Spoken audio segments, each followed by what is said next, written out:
Hoy, bueno, vamos a hablar del artículo de Ruth Half. Bueno, que el artículo de Ruth Half es aprender a ser alumnos o ser alumnos para poder aprender. Ese sería aprender a ser alumnos o ser alumnos para poder aprender. Bueno, Ruth Hall comienza hablando de las teorías pedagógicas y también habla del currículum oculto. El currículum oculto es aquel que no figura en ningún documento oficial y sin embargo también determina adquisición de saberes, que generalmente son esos modos de ser que se espera del alumno, esos modos de ser alumno que están manifestados a través de gestos, de posturas dentro de la escuela.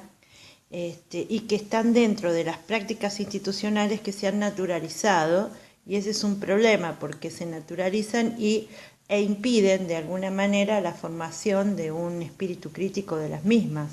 Esperan una aceptación pasiva del alumnado porque hacen al modo de ser de la escuela y que forman parte del currículum oculto, aquello que no se ve, aquello que no figura, pero sin embargo que sucede.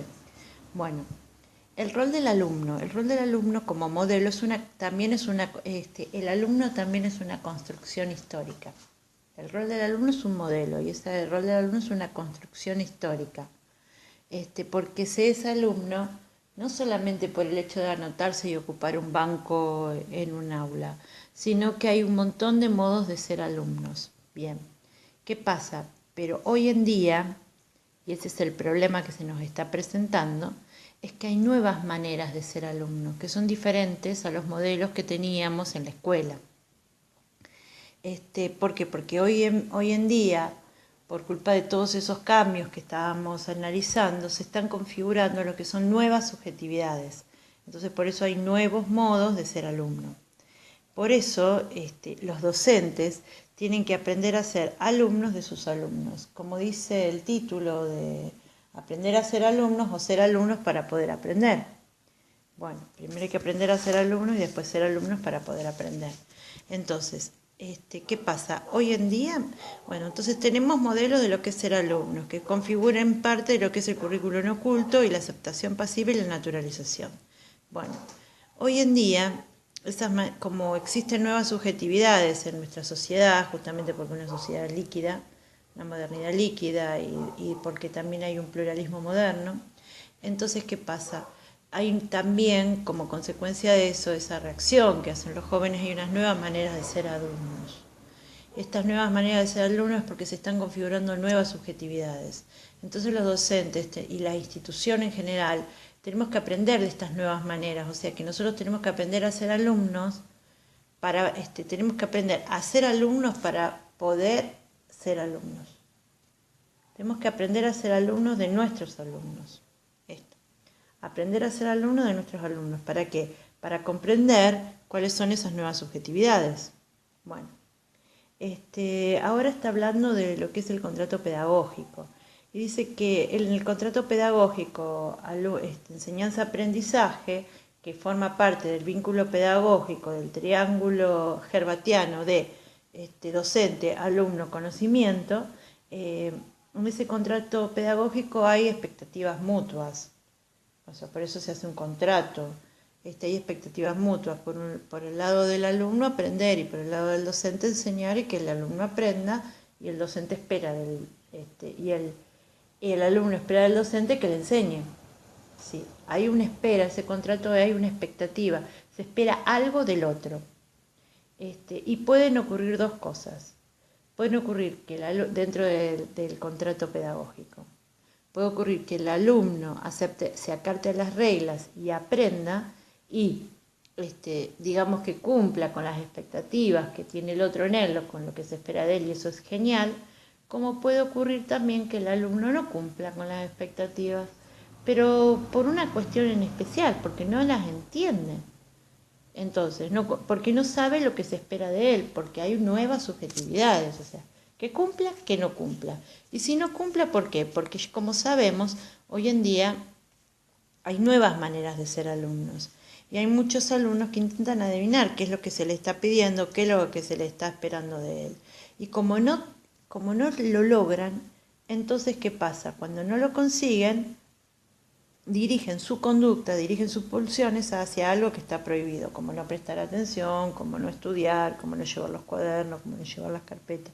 Entonces, tenemos que tener en cuenta que hay nuevas subjetividades, tenemos que comprenderlas, tenemos que adaptar el currículum para esas personas, currículum adaptado. Esto de aprender a ser alumnos, nos podemos preguntar si en las escuelas los alumnos aprenden a ser ciudadanos y a tomar decisiones sobre sus derechos y obligaciones, y si en la escuela encuentran el clima, el tiempo y el espacio adecuados para ejercerlos. Bueno, entonces, por un lado, tenemos que ver, dentro del contrato pedagógico, siempre se espera algo del otro, tanto del alumno como del docente. El alumno espera aprender, el docente espera enseñar. Y que el alumno aprenda y que el docente le enseñe. Bien, pero pueden ocurrir dos cosas: que el alumno cumpla con las reglas del juego establecidas por el docente y que aprenda. Y eso está genial. Pero puede ocurrir también que el alumno no aprenda, porque justamente están estos nuevos modos de ser alumno. Y que este alumno trate de adivinar lo que se espera de él y no cumpla con las expectativas, entonces desvíe su conducta hacia situaciones que están prohibidas, que son esas reglas establecidas por el alumno. Entonces, por lo tanto, el docente tiene que aprender a ser alumno para poder comprender estas nuevas subjetividades y adaptarse a los tiempos que corren. Además, después también esto del modo de ser alumno, también está la pregunta si la escuela realmente hoy está enseñando a los sujetos, a sus alumnos, a ser ciudadanos, a ser pasibles de derechos, pero también de obligaciones. Y si la escuela está haciendo ese espacio propicio donde se le den los tiempos, el espacio y las oportunidades y el clima adecuado para que los sujetos puedan ejercer sus derechos como futuros ciudadanos, como ciudadanos que son, e ir tomando sus decisiones. Bien.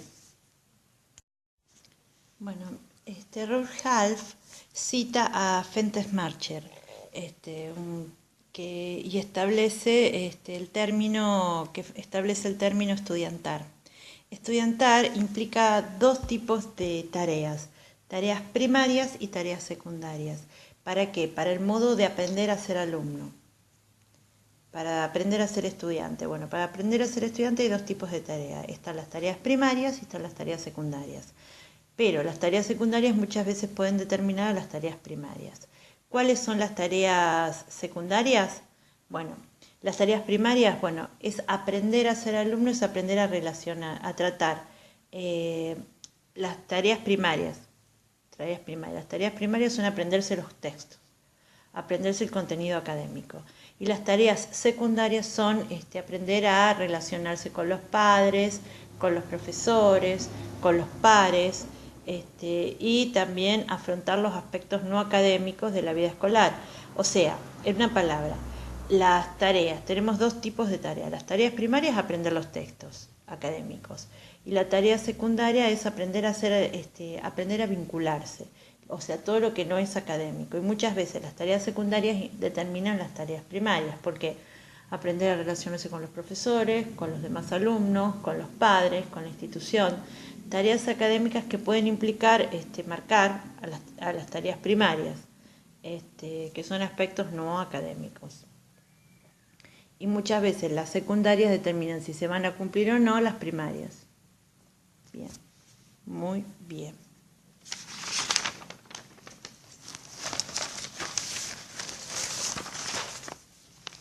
Estudiantar. Bueno, estudiantar se hace un trabajo con lo cognitivo, con lo social y con lo ideológico. Con lo cognitivo es un trabajo, el trabajo cognitivo es para la adquisición de saberes. Y para la adquisición de saberes entran en juego los saberes previos y los nuevos que se van apropiando, que aportan las materias. Entonces, desde estudiantar, desde el aspecto cognitivo, habla de adquisición de saberes. La adquisición de saberes se da, es una conjunción entre los saberes previos que yo tengo y los saberes nuevos que me aportan las materias. Y así es como se va construyendo nuestro aprendizaje. Bueno, también de estrategias cognitivas y metacognitivas para resolver problemas.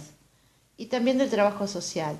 Estudiantar implica un aprendizaje consciente y crítico de cómo funciona y también implica, entonces, y en los sociales es todo lo que tenga que ver con la crítica, ¿no? Con el saber crítico. Pero me parece que está de más esto. Pero está hablando de estudiantar, implica lo cognitivo, lo social y lo ideológico. Cognitivo, saberes previos, y nuevos saberes que aportan las materias, conjunción, aprendizaje. Y después adquisición, aprender. Después tenemos también distintas estrategias metacognitivas que sirven para resolver problemas. Y después tenemos el trabajo social, que implica estudiantar, que es la crítica a las instituciones, o sea, para establecer un saber crítico, ¿no? ¿Por qué estoy aprendiendo esto? ¿Por qué estoy estudiando esto? Bueno,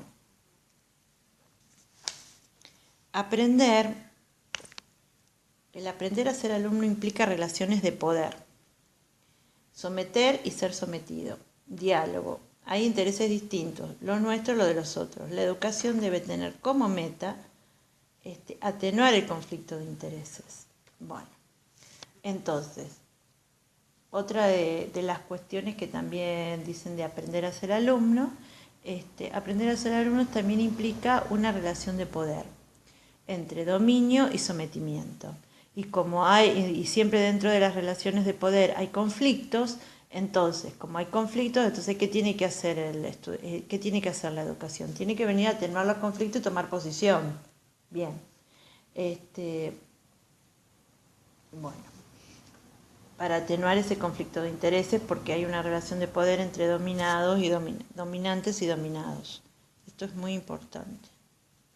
Dominio y sometimiento. Bueno, ahora, ¿qué viene a hacer? La escuela viene a fortalecer. ¿Cuál es la meta de la escuela? Atenuar los conflictos de intereses. En la escuela también, en la escuela hay posturas, actitudes, o sea, ideologías, y también fortalecer habilidades para la crítica del poder. Al menos cuando se amplíe nuestra capacidad crítica de ser capaces de ver esos conflictos de intereses. Bueno, que se construyen dentro. Tiene que ver con un conjunto, aprender a ser alumnos. Esto se da, por ejemplo. Bueno, entonces, ¿qué es lo que tenemos que decir acá como que va llevando la autora? La autora está diciendo lo siguiente, que dentro de la enseñanza y el aprendizaje aprender a ser alumnos es aprender que existen en cualquier institución relaciones de poder, de dominio y sometimiento. Bueno, entonces, hay ideologías dentro de la escuela.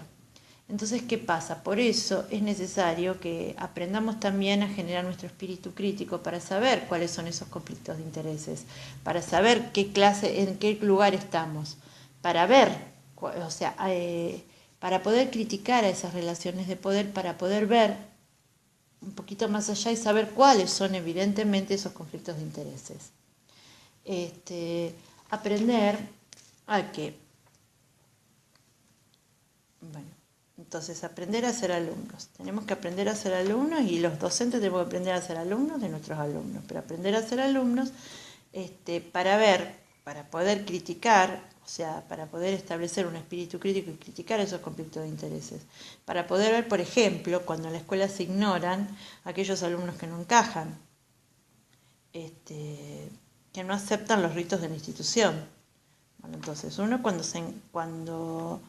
aprender a criticar a la escuela cuando se ignoran aquellos, o sea, se mira para un costado a aquellos alumnos que no encajan con los ritos, con las normas de convivencia de la institución. Cuando se aprende a ser alumno por miradas, silencios y gestos que reemplazan las palabras, ese es un mensaje discriminatorio. Entonces, en la escuela hay relaciones de poder. Esas relaciones de poder implican conflictos de intereses. Aprender a ser alumno es aprender a criticar esas relaciones de poder y cuáles son esos conflictos de intereses. Unos, por ejemplo, pueden ser cuando en la escuela se ve que se ignora a aquellos alumnos que no encajan con las normas institucionales o con los modos de ser de la escuela. Otros casos también está que los gestos, las miradas, las actitudes reemplazan a los mensajes y terminan siendo esos gestos mensajes discriminatorios. Bien. También otro modo de criticar las relaciones de poder es cuando los docentes dan una gran cantidad de tareas sin dar las consignas necesarias y que se las arreglen. Entonces, ¿qué es lo que estamos aprendiendo? Porque sabemos que en la escuela, entonces, son ejemplos de lo que pasa. Ignorar al que no encaja, mensajes discriminatorios con gestos y palabras, dar un montón de tareas sin explicarlas. Bien, entonces, cuando damos un montón de tareas sin explicar y decimos que o ponemos una prueba de un día para el otro, entonces estamos ejerciendo un poder. Por eso está claro que en la escuela hay relaciones de sometimiento. Entonces, ¿qué es lo que tenemos que hacer acá? Bueno, lo que estamos viendo acá que estamos aprendiendo, que en la escuela hay relaciones de poder. Que las cosas, esto de la naturalización, por ejemplo, estamos aprendiendo, que las cosas en la escuela son así, dar una cantidad de tarea y no explicar. Después, que el maestro siempre tiene la razón. Entonces, estamos aprendiendo que en la escuela las cosas siempre son y serán así. Naturalización de las relaciones de poder, conformismo y escaso espíritu crítico. Después, también estamos aprendiendo de que el docente tiene la razón, una relación directa de sometimiento. Después, otra cosa que estamos aprendiendo es que este es el precio que tenemos que pagar por pertenecer. O sea, bajar la mirada cuando el docente nos mira es el precio que tenemos que pagar por ser alumnos. Después, otra mirada, otra forma es, bueno, ahora me la banco, pero después voy a hacer lo mismo con mis alumnos, voy a ser igual de déspota. Bueno, después, los alumnos piensan que se portaron mal porque no están haciendo lo que el docente espera de ellos, o sea, ese modelo de ser alumno. Bueno, y los docentes tienen que aprender que existen nuevas subjetividades, que existen nuevos modos de ser alumnos y que esos alumnos probablemente no entienden lo que se espera de ellos. Entonces es necesario que a esos alumnos explicarles lo que se espera de ellos y también adaptarse, ¿no?, a las cronologías de aprendizaje, por ejemplo. Después tenemos que hay dos clases de alumnos, los buenos alumnos y los malos alumnos. Eso también es un problema de representaciones. Tenemos dos clases de alumnos, que también es un problema de representación. Tenemos los buenos alumnos, que son los que hacen las tareas, los que estudian, los que rinden bien, los que se presentan a los exámenes, etc. Y tenemos los malos alumnos, que son aquellos que estudian lo flojito y que zafan. Bueno, ¿y qué pasa? También tenemos a los docentes, que los docentes se representan al alumno y está el dicho, hazte la fama y échate a dormir. Bueno, esta tarea de ser alumnos pone en evidencia el modo en que la escuela ejerce una violencia simbólica. Claro, porque expresa un modelo. Ese modelo de ser alumnos son conductas, pautas, normas de convivencia, gestos, miradas, actitudes discriminatorias, separar a los que no encajan, dejar de mirarlos, dejar de prestarles atención, representar. Entonces desde la escuela se está ejerciendo una violencia simbólica que se aparta y no se integra. Bien. Entonces, educar en el respeto es un disfraz al sometimiento. Y decimos que esa violencia simbólica se naturalizan, es una naturalización, ¿no?, de que las cosas en la escuela son así y nada podemos hacer.